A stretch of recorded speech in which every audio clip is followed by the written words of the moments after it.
오늘 저녁에는 지난주에 우리가 교과 공부를 못했기 때문에 그 부분에서 그 교과 공부 가운데 그 하나님의 인이 나와요.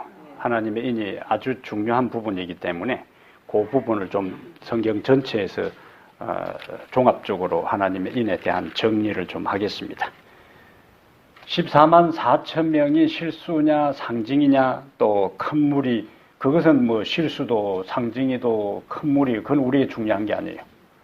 근데 하나님의 인을 받느냐 못 받느냐 하는 문제는 생사가 달려있는 문제이기 때문에 하나님 인에 대해서 정확하게 이해하는 것은 굉장히 중요한 내용이 됩니다.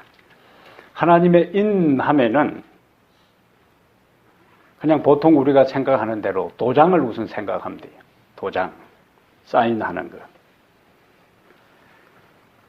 고대 세계에서 이 도장은 우리 동양처럼 광범위하게 사용이 되었어요.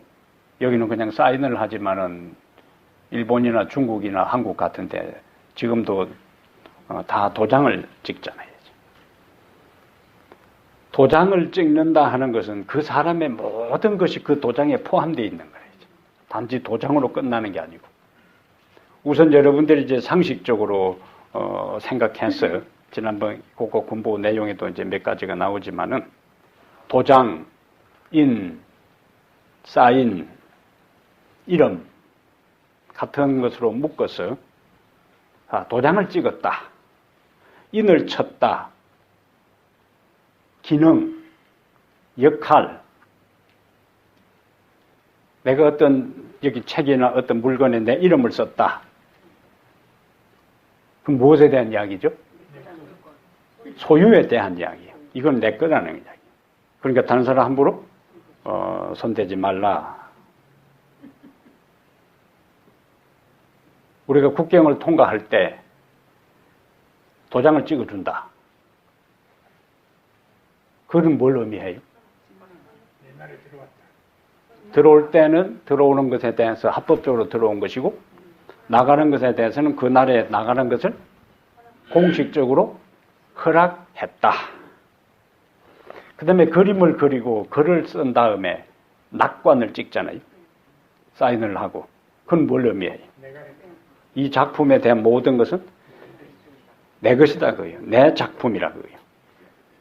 그런데 작품은 조각품이든지 그림이든지 음악이든지 간에 그 저자, 작가, 예술가의 모든 사상과 혼이 그 글씨에, 그 그림에, 그 조각품에 다 섬에 있는 거예요. 그러니까 동일한 사물을 보고도 그것을 묘사하는 글이나 또 그림 자체가 다르잖아요. 그것은 뭐요? 정신세계와 세계관과 가치관과 사상이 다르기 때문에 작품에 우리가 이제 낙관을 찍습니다. 그 다음에 옛날 우리나라 조선시대에 암행의사, 마패가 있어요. 임금이 특별한 임무를 부여해서 각 지역의 민심을 파악해서 보고하도록 이제 하는 측면에서 특별한 임무를 주어서 암행의사를 파견하는데 그에게 주어지는 몇 가지 중에 하나가 이제 마패입니다. 마패. 그러면 암행의사 출두야 하고는 이제 마패를 딱 드러내면은 탐관오리들이 다 어떻게 해요? 예? 춘향전의 한 장면처럼 춘향이 고원장을 쳐라 하는 순간에 이제 그동안에 거지 행색을 해가지고 그 잔치자리에 앉아있던 이도령이가 이제 암행의사 출두야를 하면서 극적으로 이제 치달게 되는데 그 마패를 소유하고 있다. 그 권위를 상징하는 거예요. 권위. 암행의사 출두야 할 때. 그 다음에 어떤 물건이 공장에서 생산되든지 집에서 만들었든지 간에 마지막에 농사 지는 사람들도 이제 상자에 자기 이름이 딱 돼 있어요. 그것은 그 물건에 대해서 내가 보장하고 책임진다는 이야기. 공장에서 물건이 나와서 마지막에 최종 검사를 하는 사람이 딱 도장을 찍으면은 이 제품은 인정한다는 이야기죠. 이러한 것들을 이제 우리가 생각하면서 성경에 나오는 인에 대한 걸 이제 좀 보겠습니다. 우선 에베소서 1장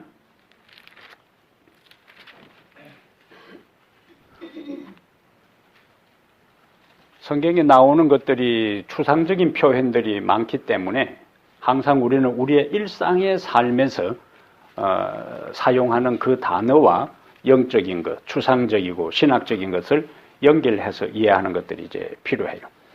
1장 13절에 성령과 인과의 이제 관계가 있는데 13절에 그 안에서 너희도 진리의 말씀, 이제 그 순서를 잘 보셔야 돼요. 진리의 말씀, 곧 너희의 구원의 복음을 듣고 그 안에서 또한 믿어 약속의 성령으로 인치심을 받았으니 순서를 이제 잘 보셔야 돼요. 그 다음에 14절에 인은이 뭐냐면은 성령이요, 성령의 인치심. 이는 우리 기업에 뭐가 되사? 보정이 되사. 그 얻으신 것을 속량하시고 그의 영광을 찬송하게 하려 하심이라. 여기 성령의 인이 나와요. 그럼 우리가 여기 생각할 것은 언제 우리가 성령의 인을 받는가? 그 13절의 말씀이에요. 언제 우리가 성령의 인치심을 경험하는가? 진리의 말씀, 구원의 복음을 듣고 그 진리의 말씀, 복음의 말씀을 우리가 믿을 때 우리는 성령의 인치심을 받는 거예요. 그럼 우리가 다 예수님의 복음의 말씀을 받아들이고 믿었다 하는 것은 우리 모두는 다 지금 성령의 인치심을 다 받은 사람들이에요. 그것이 왜 중요하냐면은 14절에 성령의 인치심을 받았으니 이는 우리 기업의 보정이 되사. 기업. 우리 기업할 때는 보통 성경에서 하늘을 이야기해요. 여기 보정이 되사 하는 말은 우리가 집을 사든지 땅을 살 때에 다운페이 하잖아요. 10만 불짜리인데 10,000불 해도 이미 그때부터 그 집은 뭐예요? 내 집이 되는 거라. 여기 보정이라는 의미는 그거예요. 예수를 믿을 때에 하나님께서 성령으로 우리를 인치신다 하는 이야기는 그 순간에 이미 하늘은 우리의 것이라는 것을 누가 보정하는가? 성령이 보정하는 거예요. 성령이. 그냥 하나님께서 말씀만 하시는 것이 아니고 예수 믿으면 구원받는다, 예수 믿으면 하늘을 유업으로 얻는다는 것을 그냥 하나님께서 말씀만 하시는 것이 아니고 삼위 하나님 가운데 성령 하나님을 우리 안에 내주하게 하심으로 하나님이 하신 약속이 확실하다는 것을 우리에게 보장해 주신다는 거예요. 이만큼 우리의 구원과 하늘을 우리가 유업으로 얻는다 하는 것이 이거보다 더 확실한 게 어디 있겠어요? 그러니까 하나님께서 성령을 통해서 하늘을 우리에게 주시고 하나님의 자녀가 되고 그 다음에 우리가 영생을 얻었다는 것을 사인을 했는데 그 사인의 주체가 누구냐? 성령 하나님이시라는 거예요. 보통 사람이 사인해도 그 계약 문서가 효력을 발생하는데 우주의 최고의 권위를 가지신 하나님이 성령을 통해서 하늘을 우리에게 주겠다고 사인하시고 우리에게 영생을 주셨다고 사인하시고 하나님의 자녀라고 사인하셨으니까 의심의 여지가 없다 하는 겁니다. 이 정도로 해도 안 믿어지면은 아직까지 복음을 제대로 깨닫지 못하고 받아들이지 않은 거예요. 복음을 참으로 깨닫고 믿은 사람은 반드시 그 마음속에 무엇이 자연스럽게 형성되는가? 구원에 대한 확신과 천국에 대한 소망과 하나님께서 우리에게 주신 허락하신 모든 것에 대한 분명한 확신이 오게 되어 있습니다. 왜? 약속의 성령으로 뭐 했으니까? 인치심을 받았으니. 그래서 4장 30절에는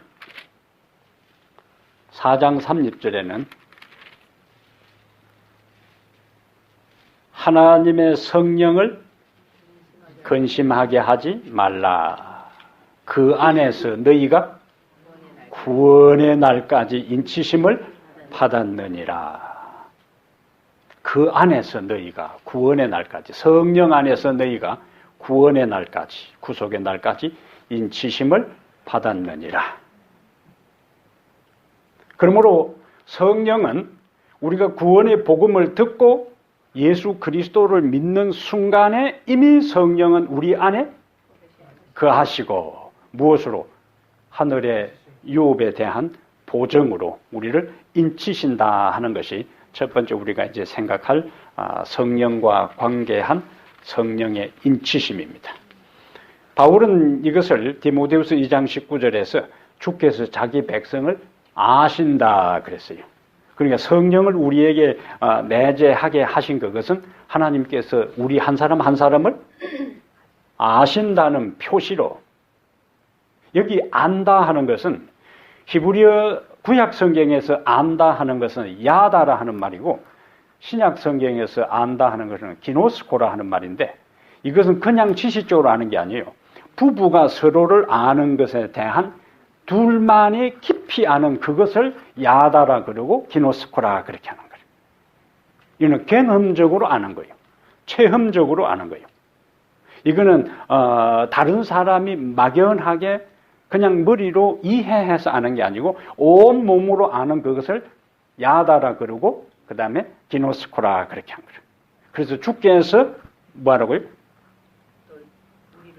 주께서 우리를 디모데후서 2장 19절에 주께서 자기 백성을 아신다. 그러니까 하나님은 우리를 막연하게 아는 게 아니라 그거예요. 우리가 보통 대화 중에 어떤 사람을 이야기하면 우리가 뭐라 하게, 그 사람 내 잘 알아 이렇게 이야기하는데 그 잘 알아 하는 것 자체만큼 참 잘 알기 어려운 말이에요. 그냥 뭐 안다고 해도 그 사람에 대해서 얼마나 알겠어요. 예? 잘 모르면서도 내 그 사람 잘 아는 사람이야 이렇게 하는데, 성경에서 하나님이 우리를 아신다 하는 것은 그 정도의 아는 것 가지고는 하나님이 그런 말을 사용하지를 않아요. 예? 그래서 시편 139편에 우리의 안고 일었음을 아시고 우리의 생각을 아시고 멀리서도 우리의 생각을 통찰하시게 하시고 우리 마음의 생각도 다 아시고, 사도행전에 반복해서 나타나는 것은 우리가 어느 거리에 살며 어떤 직업을 갖고 있으며 현재 어떤 삶의 문제를 갖고 있는 것까지도 하나님은 다 아신다. 그런데 안다 하는 것은 그 다음에 어떤 것으로 연결되냐면은, 자녀들이 부모에게 필요한 것들을 막 이야기할 때 부모가 알았어. 그 말은 뭘 이야기해요? 이제 너가 필요한 모든 것을 내가 이해했으니까 이제 걱정하지 마라 그거예요. 내가 해결해 주겠다는 것이 뭐냐? 알았어. 그 말이에요. 그래서 하나님께서 우리를 아신다 하는 것도 그냥 알고 있는 그것은 아무 소용이 없어요. 하나님은 어차피 그 존재 자체가 모든 곳에 계시고 모든 것을 아시는 분이에요. 그런데 아무리 모든 곳에 계시고 모든 것을 알아도 그 문제를 해결해 주실 수 있는 능력이 없고 해결해 주고자 하는 마음이 없으면 소용이 없어요. 그러니까 문제가 있을 때에 문제를 다 아시는 것도 중요하지만은 그 모든 문제를 해결할 수 있는 무엇도 능력도 있어야 되고, 아무리 능력이 있어도 도와주고 싶은 마음이 없으면 또 소용이 없다 그거예요. 그래서 하나님은 어디에나 계시고 모든 것을 아시고 언제나 계시고 그 다음에 언제나 우리의 필요한 것을 아실 뿐만 아니라 해결해 주시고자 하는 자비와 사랑의 마음도 계시기 때문에 우리는 그분을 신뢰할 수가 있는 것입니다. 예, 그것이 자기 백성을 아신다 하는 그 표현이에요. 그러면 이제 계시록에 가서 인이라는 단어를 항상 염두에 두고, 첫 번째는 우리가 하나님의 성령과 인과의 관계를 이제 봤어요. 지난번 교과에 나오는 것처럼 계시록 7장 3절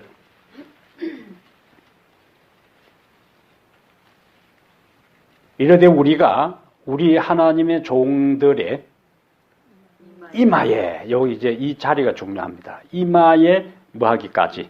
인치기까지. 그리고 이제 4절에 입맞은 자의 수가 이제 14만 4천 명이 나옵니다. 근데 7장 3절에는 그냥 이마에 인을 쳤다 하는데 14장에서 7장하고 14장에 14만 4천이 나와요. 7장에는 이마에 인을 쳤다 그러고 그 다음에 14장에는 내가 보니 보나 어린 양이 시온산에 섰고 그와 함께 14만 4천이 서 있는데 그들의 이마에는 이마 나와요. 그런데 인쳤다는 말 대신에 어린 양의 이름과 그 아버지의 이름을 쓴 것이 있더라. 근데 동일한 이마인데 앞에는 인쳤다 그러고 14장에는 아버지의 이름과 어린 양의 이름이 있더라. 그러면 이제 앞에서 우리가 상식적으로 이름은 뭘 의미한다? 이름이 있다 하는 이야기는 소유. 그래서 14만 4천 명의 이마에 아버지의 이름과 어린 양의 이름이 있다 하는 이야기는 14만 4천 명은 하나님의 소유라는 이야기고 하나님이 보장하는 사람들이라는 이야기고 14만 4천 명은 하나님의 품성을 닮은 사람이라는 거예요. 거기 이제 이름이라는 걸 가지고 조금 이제 보겠어요. 우선 이마 나오지요. 이마가 의미하는 것이 에스겔 3장에 그 개념이 잘 나와 있습니다. 이마가 뭘까? 왜 하필이면은 하고 많은 부분 가운데서 이마라고 했을까? 이마는 뭘 의미하냐? 에스겔 3장에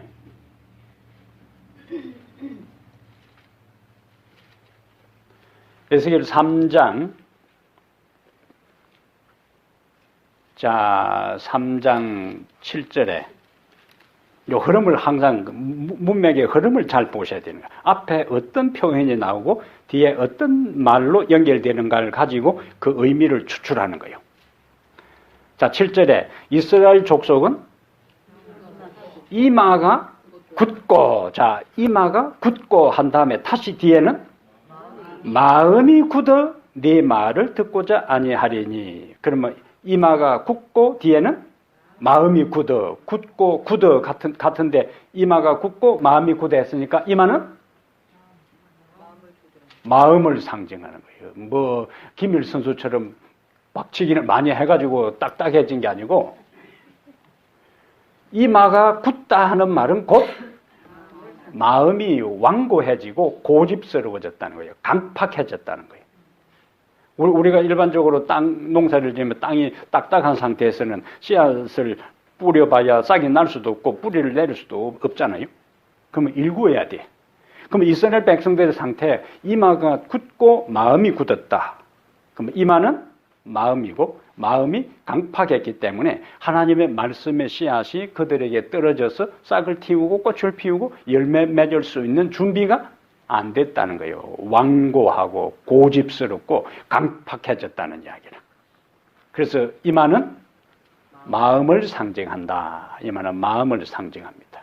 그러면 계시록 7장에 이마에는 인을 쳤고 14장에는 아버지의 이름과 어린 양의 이름이 어디에 기록돼요? 이마에. 그럼 여기서 이제 풀어야 될 두 번째 단어는 이름입니다. 이름이라는 의미를 이제 이해를 하면은 이마에 이름을 기록했다는 것에 대해서 이제 다 풀리게 돼 있어요. 출애굽기 34장. 출애굽기 34장. 지금 뭘 풀려고 찾는 거예요? 이름의 의미. 어린 양의 이름과 아버지의 이름이 하필이면 어디에? 이마에, 이마에다가 해놓은 게 뭘 의미일까?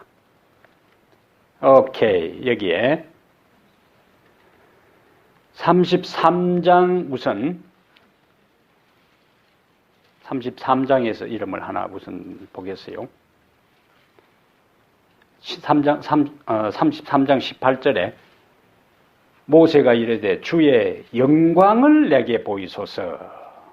자, 모세가 요구한 것은 영광을 보여달라 그랬어요. 자, 영광이란 단어가 나왔고, 그런데 19절에 여호와께서 이르시되 내가 내 모든 선한 것을, 다른 성경에는 선한 형상이요, 네 앞으로 지나가게 하고, 그 다음 뭐가 나와요?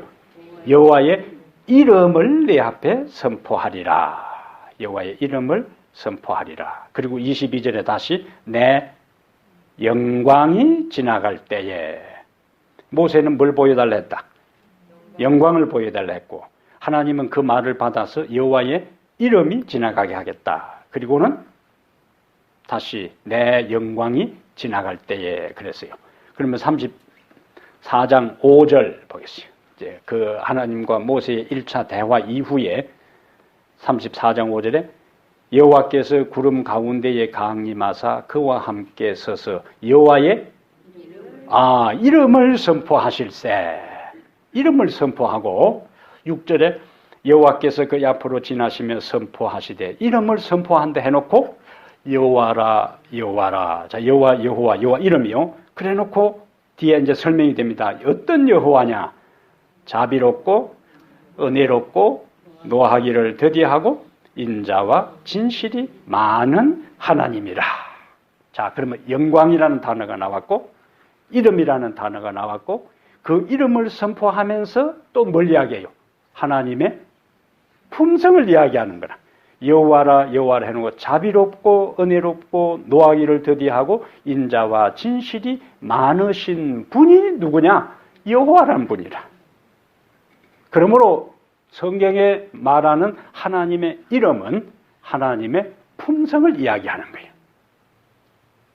이름은 그분의 품성이다.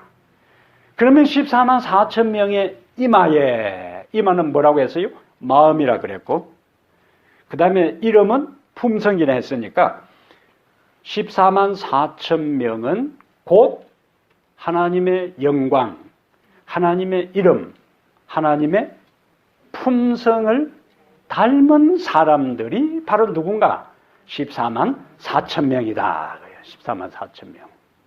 그러면 계시록 14장 6절 7절에 첫째 천사의 기별 가운데 하나님께 영광을 돌려라 그렇게 나와요. 그럼 이제 아까 모세는 주의 영광을 내게 보이소서 그랬고, 영광을 보여달라는 말을 받아서 하나님은 내 이름이 반포하고 네 앞으로 지나가리라고 했는데, 계시록 14장의 첫째 천사의 기별 가운데 하나님께 영광을 돌리라 그랬다.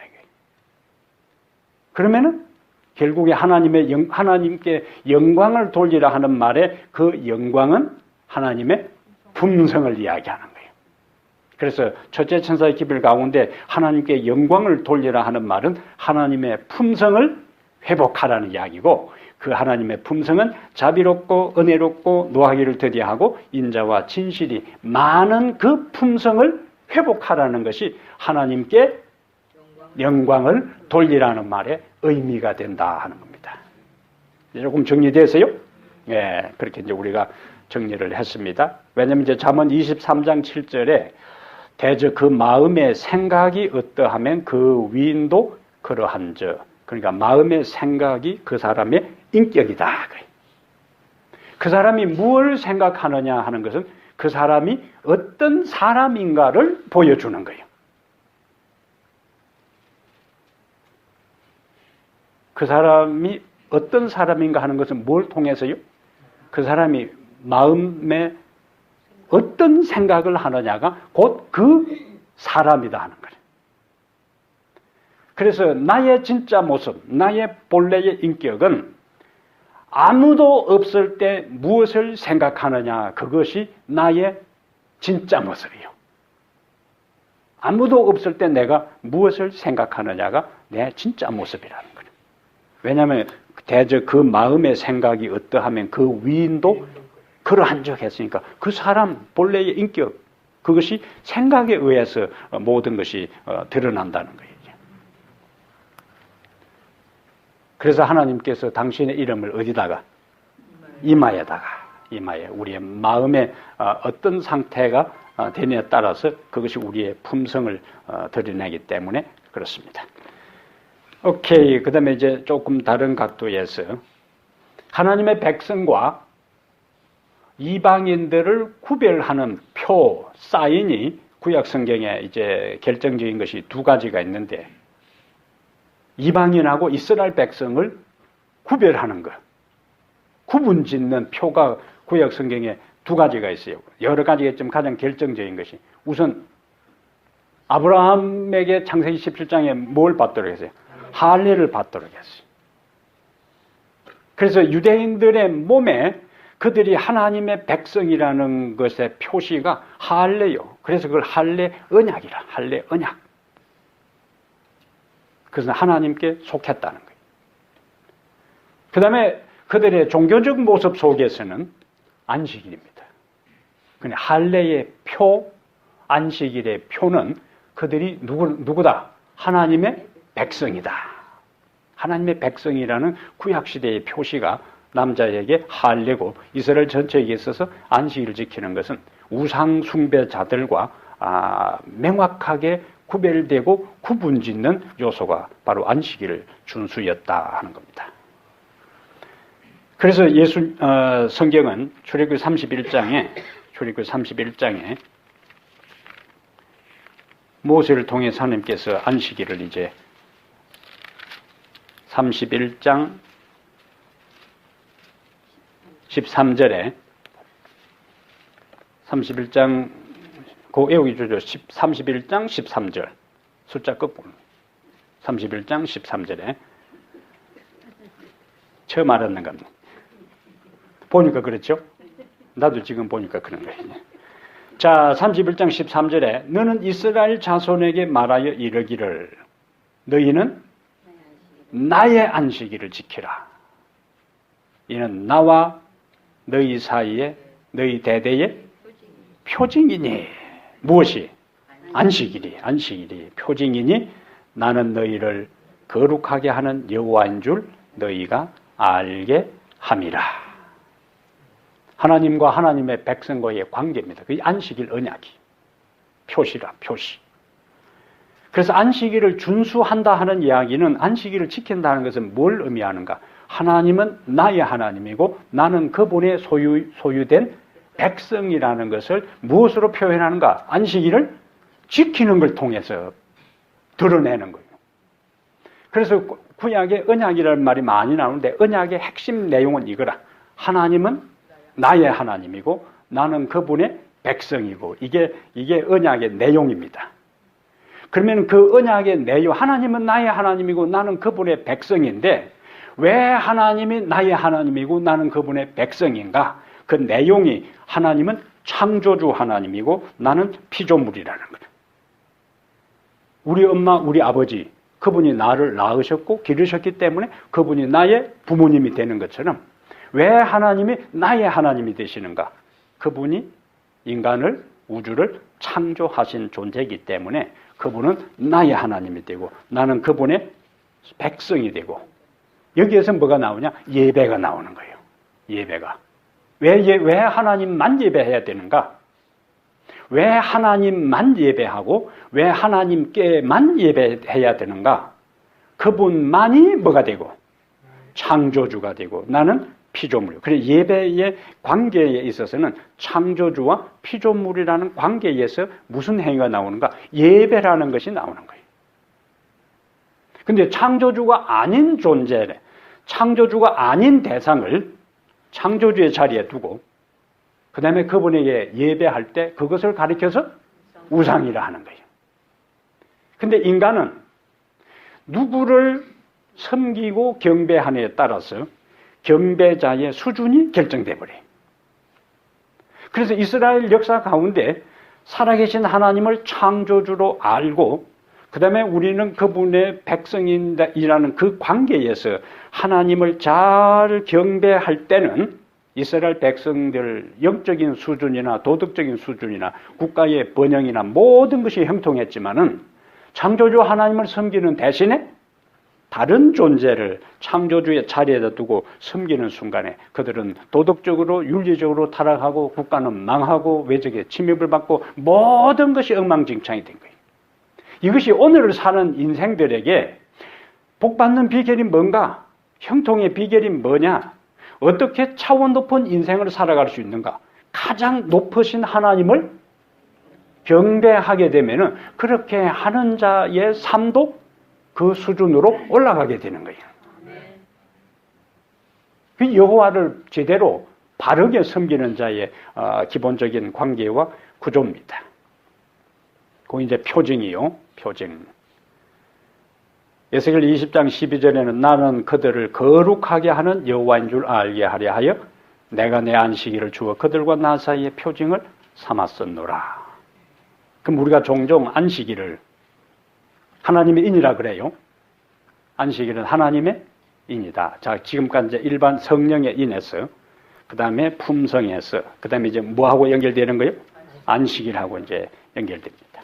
근데 안식일을 우리가 하나님의 인이라 그래요. 그러면 어떤 면에서 안식일을 하나님의 인이라고 하느냐? 그거요. 자, 20장 가보시죠. 출애굽기 20장에.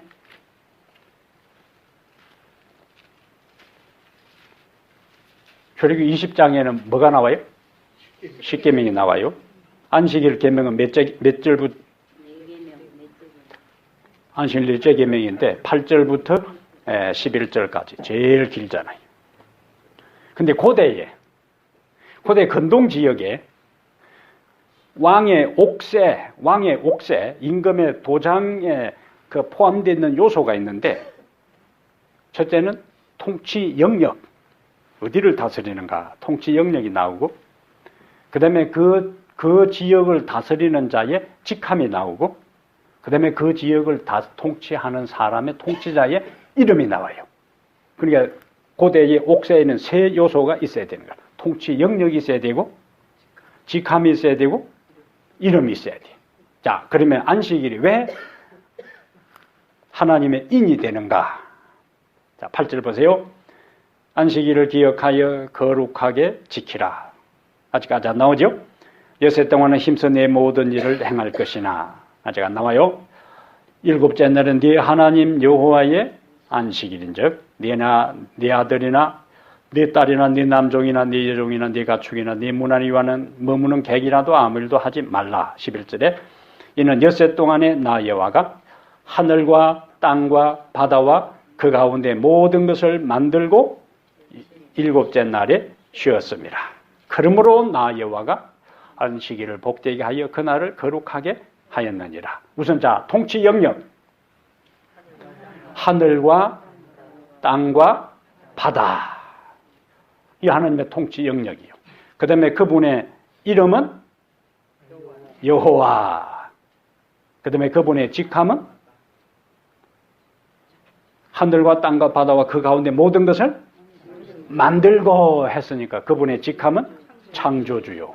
그러면 출애굽기 20장에 나오는 십계명 가운데 넷째 계명을 빼버리면은 다른 기타 종교의 계율이나 계명하고 하등의 차이가 없습니다. 넷째 계명을 빼버리면은 다른 일반 종교에 가르치는 내용하고 별반 다를 바가 없어요.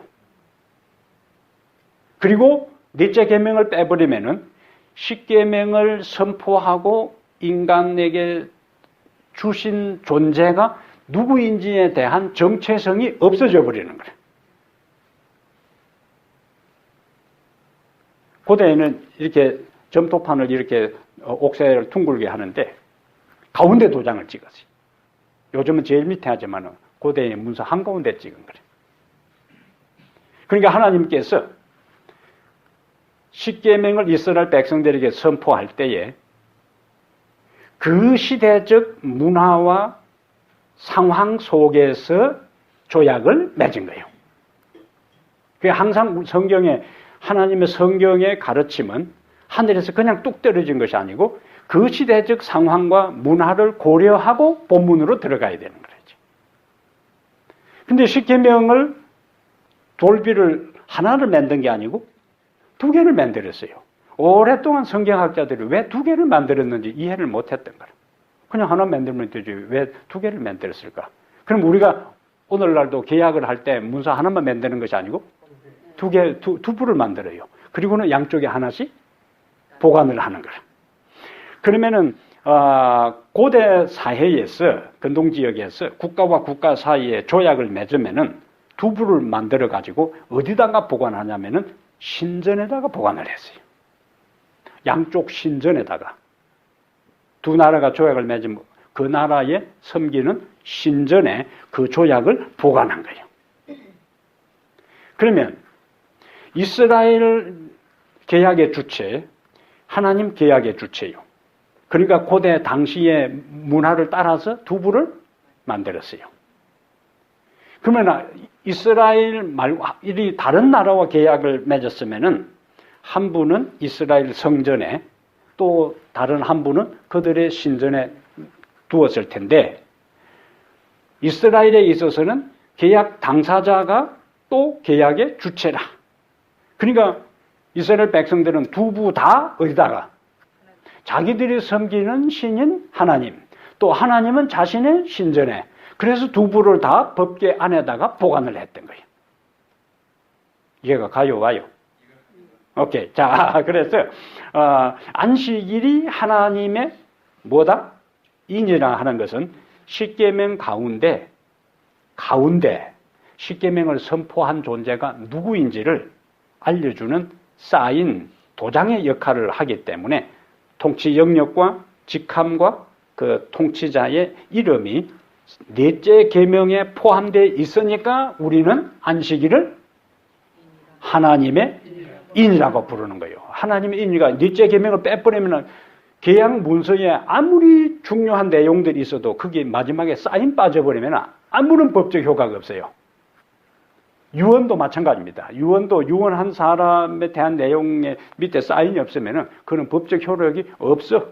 그러니까 십계명에 있어서 넷째 계명은 십계명 전체의 내용을 효력을 발휘하게 하고 주신 존재가 누구인지에 대한 법적인 모든 것이 어디에 포함되어 있는가? 넷째 계명에 포함되어 있으니까 넷째 계명이 다른 여타 계명도 다 중요하지만은 그 가운데서 가장 중요하다는 이야기라.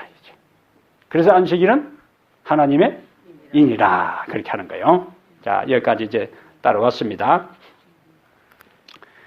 그럼 다시 이제 계시록에 가서 계시록 14장에 가서 이제 14만 4천 명의 그 특징들이 나오는데 14장 4절에 14만 4천 명의 이제 그들의 삶의 모습 특징입니다.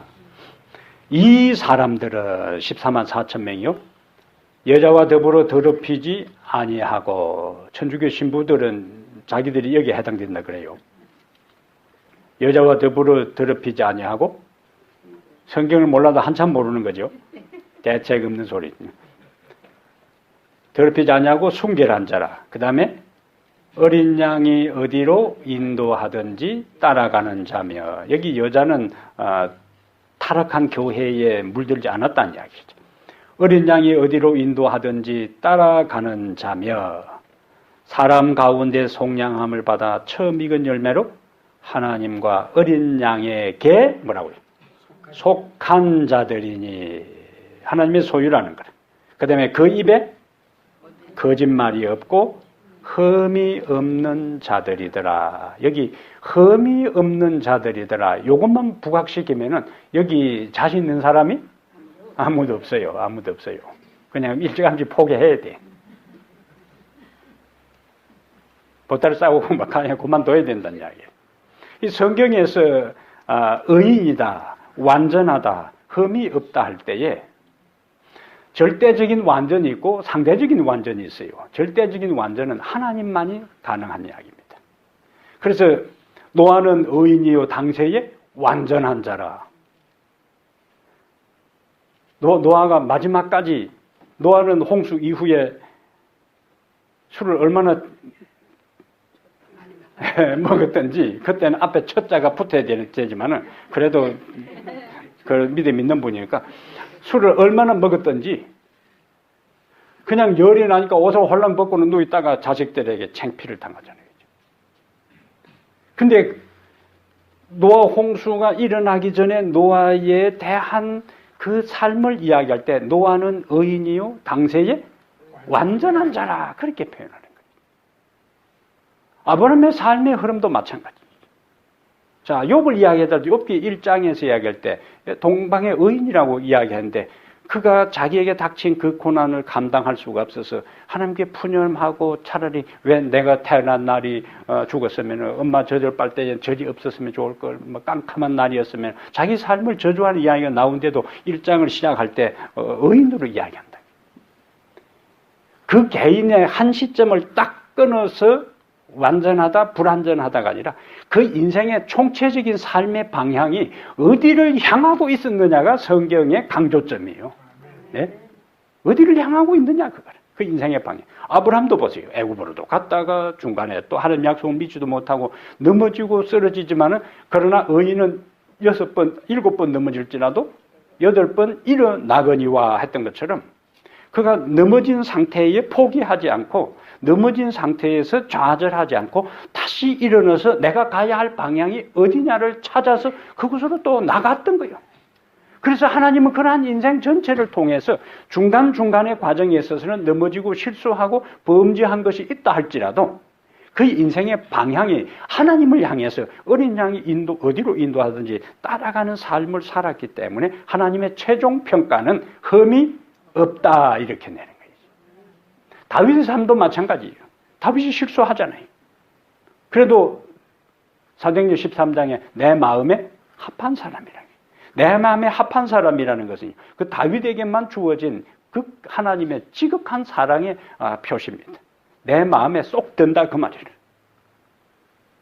다윗이 실수하고 넘어졌지만은 우리가 다윗의 삶과 사울의 삶을 비교하면요. 사울 따져보면 크게 잘못한 것도 없어요. 도덕적으로. 하나님대로 안 하는 문제지. 다윗은 그 엄청난 죄를 지어도 하나님께서 신약의 성경 저자들의 입을 빌려서 내 마음에 합한 사람이라 나의 모든 뜻을 이루려 함이라 한 그 자체는 그의 인생의 방향이 하나님을 향하고 있었다는 거예요. 그래서 우리가 때로는 이 베드로처럼 예수님을 바라보고 물 위로 걸어가다가 시선을 놓칠 수가 있어요. 근데 예수님께서 이놈 자식이 올라오면 확실히 보고 오든지 안 오고 중간에 뭘 그렇게 의심해가지고 조금 물을 먹다가 정신 차리고 해라 하고 가만히 이게 게 아니라 이 성경에는 즉시 손을 내밀어. 예? 왜 의심하였느냐? 믿음이 적은 자여. 그러면서 가만히 두지 않고 물 위로 구원해 주시는 예수님의 모습이 얼마나 감동적이에요. 예? 물에 빠진 상태에서 허우적거리게 하지 않고 그 순간에 즉시 그 말은 우리가 넘어져 있는 상태에서 내가 넘어졌구나. 내가 예수님께 시선을 놓쳤구나 하는 것을 깨닫는 순간에 주여 구원하소서 하는 순간에 예수님은 즉시 손을 내밀어 구원하시는 주님이시기 때문에 우리의 인생의 방향이 중요합니다. 인생의 방향. 하나님을 향해서 나가는 인생의 방향이 중요한 거예요. 그들이 어린 양이 어디로 인도하든지 따라가는 자들이며, 자, 그러기 때문에 이제 마지막 결론을 정리를 좀 하겠어요. 하나님의 인과 구원과의 관계에서, 자, 왜 계시록 6장 17절에 누가 이 하나님의 진노에서 견디고 설 수 있느냐 하는 데서 7장으로 연결되는 거예요. 그러니까 장군들과 왕들과 자주자와 종들이 다 어린 양과 하나님 얼굴 우리를 가리우라 그들의 진노의 큰 날이 이랬으니 누가 능히 서리요 했는데 7장으로 연결된다는 거야. 그러면 누가 설 수 있는가? 14만 4천 명은 그 진노의 날에도 설 수 있다는 거예요. 그래서 어떻게 설 수 있는가? 하나님이 그들을 인쳤다는 거야. 그럼 하나님이 그들을 인쳤다는 것은 하나님이 그들을 보호하신다는 이야기예요. 그것이 출애굽기 12장에 이스라엘 백성들이 마지막 탈출하기 전에 양을 잡아서 피를 문설주에다가 다 발랐어요. 그게 뭐가 돼요? 표가 된 거라. 표. 그래서 그 표가 있는 집에는 한 사람도 다 장자가 죽지 않고 구원을 받았고 표가 없는 집에는 다 장자들이 맷돈하는 여자부터 감옥에 있는 사람에까지 장자들이 다 죽었어요. 그러니까 표가 있느냐 없느냐 하는 것은 멸망의 날에서 살아남느냐 죽느냐에 대한 판단, 그 흐름이 어디서 결정되는가? 표가 있느냐 없느냐라. 그래서 계시록 7장에 14만 4천 명의 이마에 인쳤다 하는 이야기는, 그 14만 4천 명은 세상의 모든 사람이 다 멸망당하는 그때에도 하나님은 그 표가 있는 사람은 다 보호하신다는 것이기 때문에 이늘 맞느냐 안 맞느냐 하는 것은 죽느냐 사느냐 이것이 문제로다. 그럼 에스겔 9장에 성소 노인들로부터 이제 표를 다 하게 하는데, 두루마리 이 먹통을 찬 서기관들이 다니면서 다 이제 표시를 하는데, 그 표시가 있는 사람은 살아남고, 에스겔 9장 2절부터 그 표시가 없는 사람은 다 성전에서부터 다 죽여 나오는 거예요. 그러니까 표가 있느냐 없느냐 하는 것은 궁극적인 위기의 때에 살아남을 수 있는 결정적인 표시가 된다는 이야기죠.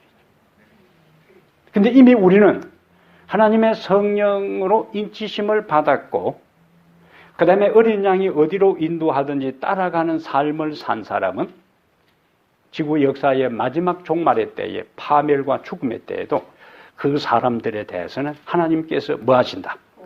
보호하신다는 그 확신을 우리에게 주시는 것입니다. 그러므로 우리는 우리의 구원과 멸망에 대해서 염려할 것이 없어요. 지금 어린 양이 어디로 인도하든지 그냥 따라가면 되는 거예요. 따라가면은 세상에 아무리 모두가 다 멸망받는 위기의 순간에도 이미 하나님께 우리의 마음을 두고 어린 양의 가르침을 따라 순종의 삶을 살아가고, 때로는 순종하지 못하고 미끄러져 넘어질지라도 다시 내가 예수께의 시선을 놓친 것을 깨닫고 그분을 바라볼 때 예수께서 다시 우리의 손을 붙잡아 일으켜 세우시고 또 앞장서 가시면 또 따라가면 되는 거예요. 어디까지? 7장에는 어린 양이 어디로 인도하는지 따라가는 자가 어디까지 가는가? 생명수 샘으로 인도하시며, 그렇게 나오는 거예요. 따라가고 보니까 어디 와 있어요? 하늘에 생명수 샘 곁에서 우리의 삶의 모든 인생의 순리의 길이 끝나고 그분 곁에 있게 될 것입니다. 그래서 계시록 14장 1절에 내가 보니 보라 어린 양이 시온산에 섰고, 자, 어린 양이 시온산에 섰고 또 누가 있어요? 그와 함께 14만 4천이 서 있는데, 따라가다 보니까 시온산까지, 그들의 이마에는 어린 양 이름과 그의 아버지의 이름 쓴 것이 있더라. 그러면서 하늘의 아름다운 장면, 모세와 어린 양의 노래를 부르는 그 장면으로 연결됩니다. 그래서 지금 이 땅에서 하루하루 사는 날 동안 매일매일 어린 양이 어디로 인도하는지 따라가고, 우리의 마음이 하늘로 향하고, 우리의 마음이 예수님을 향하고, 우리의 마음이 말씀을 향하고, 우리의 마음이 하나님의 가르침으로 계속 향할 때에 우리의 삶이 그렇게 변화되고 꼴지어지게 되고, 그 다음에 우리는 예수님을 닮게 되니까 예수님께서 이 세상에 오실 때는 자기를 닮은 사람을 데리고 갑니다. 딱 봐가지고 닮은 사람 데려가지, 마귀 닮은 사람 데려가서 어떻게 하겠어요? 하늘이 아니지. 딱 봐서 예수님 아시는 거라. 근데 그 닮는 게 우리가 누구를 많이 생각하고 누구를 많이 바라보느냐에 따라서 얼굴이 닮아가기 때문에 예수님은 딱 보고 그런 사람은 책임지고 보호하시고 그 다음에 시온산까지 데려갔어. 모세와 어린 양의 노래를 부르면서 영원히 하나님을 찬양하는 축복의 자리에 우리를 인도해 주실 것입니다. 그래서 14만 4천 명이 실수냐 상징이냐 그거 신경 쓸 거 없어요. 어린 양이 어디로 인도하든지 따라 붙이면 돼. 그리고 때로는 넘어지고 실수하더라도 다시 내가 넘어진 것을 깨닫고 예수님에게 우리의 시선을 고정시키고 나가면 그분이 즉시 우리를 일으켜 세우셔서 자기와 함께해서 궁극적으로 하나님 보호자 곁에 시온산에 함께 있는 축복을 주실 것입니다. 함께 기도합니다. 하나님 우리 아버지, 이 저녁에 눈으로 인해서 그동안 함께 예배를 드리지 못하다가 또 함께 모여 이렇게 주님의 말씀을 나누니 얼마나 감사하고 행복한지 모릅니다. 이 세상에 예기치 못한 자연재해들이 더 많이 끊임없이 일어날지라도 이미 성령으로 우리를 인치시고 당신의 소유로 삼으셨기 때문에 모든 위기와 환난 가운데서 우리를 보호하시는 표를 이미 우리에게 허락하시니 감사합니다. 한순간도 하나님이 우리의 하나님이 되시며 우리는 그분의 백성이 되고 하나님이 우리를 구원하시고 궁극적으로 하늘 시온산에 있게 할 것을 의심하지 아니하고 확신과 감사함으로 어린 양이 어디로 인도하든지 따라가는 자들 되게 하옵소서.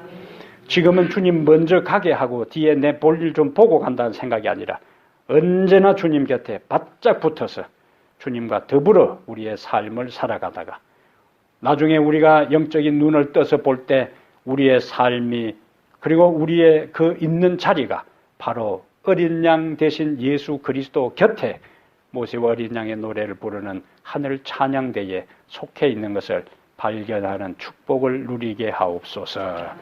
이제 어두운 밤길 우리의 삶의 처소로 돌아갑니다. 사고 많은 세상 가운데서 주의 천사로 안전하게 지키시고 내일 안식일 이곳에 나와 그동안 만나지 못했던 성도들과 더불어 살아계신 하나님을 마음껏 찬양하고 성도의 아름다운 교제를 누리며 예수 안에서 한 형제 자매 된 것에 대해 감사하고 기쁨을 누리는 안식일 되게 해 주옵소서. 우리 주 예수님 이름으로 기도합니다. 아멘.